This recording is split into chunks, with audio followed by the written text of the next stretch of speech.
Avez-vous déjà été confronté à des défis qui semblaient impossibles? Une situation où la sagesse conventionnelle ne suffisait pas? Aujourd'hui, nous allons parler de l'une des batailles les plus célèbres de la Bible, la conquête de Jéricho. L'histoire ne porte pas seulement sur les méthodes de guerre antiques.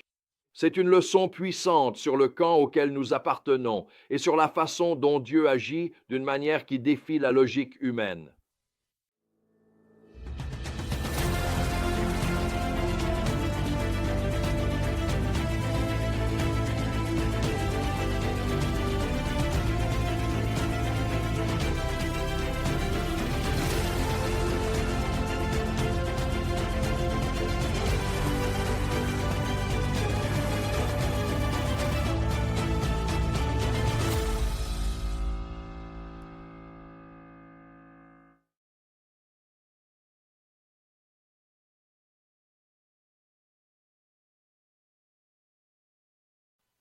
Notre vérité clé est la suivante.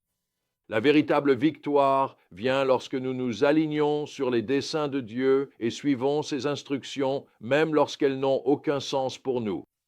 En explorant Josué chapitre 5, versets 13 jusqu'à 6, 27, nous assistons à une série d'événements remarquables. Les Israélites sont prêts à prendre leur première ville dans le pays promis, mais Jéricho est une cité fortifiée dont les murailles semblent infranchissables. Comment vont-ils la conquérir? L'histoire commence par une rencontre fascinante. Josué, en préparatif de bataille, lève les yeux et voit un homme debout devant lui, l'épée dégainée. Josué pose une question que beaucoup d'entre nous pourraient poser en temps de conflit. Es-tu des nôtres ou de nos ennemis? Josué 5.13. La réponse de l'homme est stupéfiante. Ni l'un ni l'autre, répond-il, mais comme le chef de l'armée de l'Éternel. Je viens maintenant. Ce n'était pas n'importe quel homme. Il s'agissait probablement d'une apparition préincarnée du Christ lui-même. Cette rencontre nous enseigne une leçon cruciale. Souvent se demande-t-on si Dieu est de notre côté. La véritable question est celle-ci. Sommes-nous du côté de Dieu? Dieu n'est pas là pour prendre parti dans les conflits humains. Il est là pour accomplir ses desseins. Notre rôle, c'est de nous aligner sur lui. Lorsque Josué réalise à qui il s'adresse, il tombe face contre terre en signe de respect.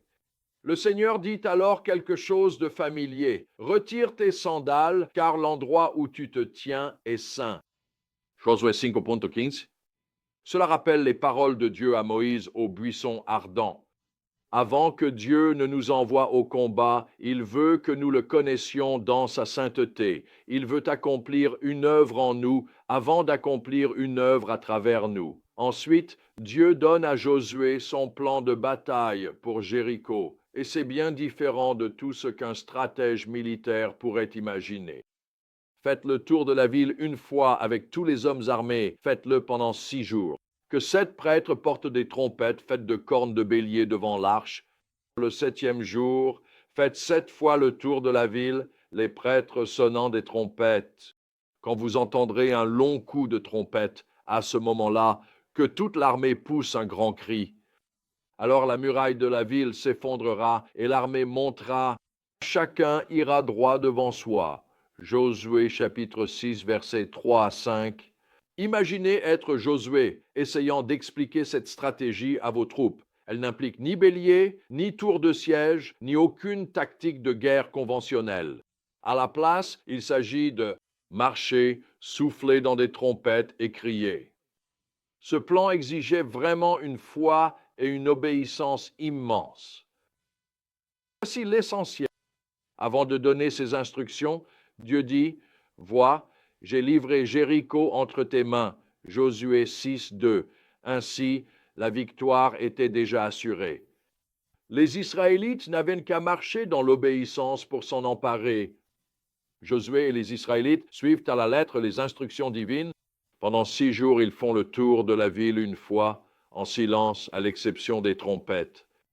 Le 7e jour, ils font 7 fois le tour, et sur l'ordre de Josué, ils poussent un cri. Le résultat, selon Josué 6.20, le mur s'effondra, alors tout le monde monta droit devant soi, et ils prirent la ville. Cette victoire extraordinaire nous enseigne plusieurs leçons importantes.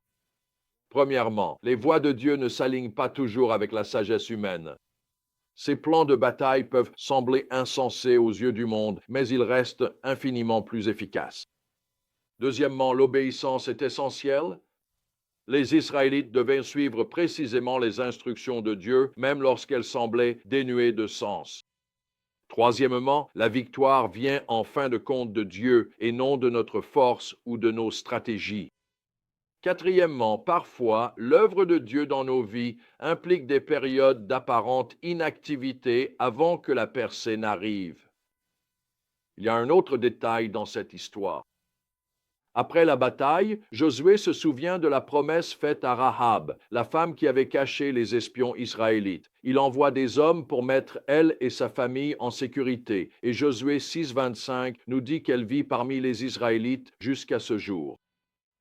Cela nous rappelle que les plans de Dieu incluent souvent la rédemption et l'intégration de personnes inattendues dans son histoire. Alors, que signifie cela pour nous aujourd'hui? Laissez-moi vous expliquer comment Dieu se manifeste comme saint avant d'agir puissamment dans la bataille pour les âmes. Au début de mon ministère, j'ai été invité à prêcher à un réveil de jeunesse à Monroe, Louisiane. Les 2 premières nuits, rien ne se produisit. La deuxième nuit, le responsable des jeunes de l'Église a confessé son mauvais exemple aux jeunes et a demandé pardon.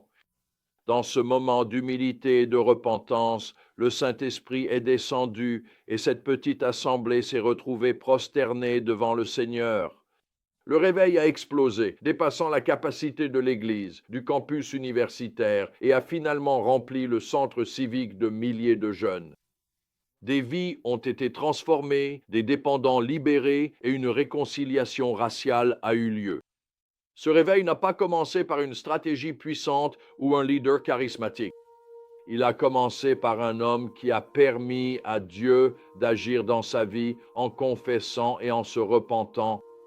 Dieu devait d'abord agir dans le cœur d'un homme avant de montrer sa présence et sa puissance. Rappelez-vous, le même Dieu qui a fait tomber les murs de Jéricho peut faire tomber les murs auxquels vous faites face. Ce qu'il a fait avec Josué, il peut le faire avec vous. Faites-lui simplement confiance, obéissez-lui, et attendez-vous à ce qu'il agisse de manière inexplicable.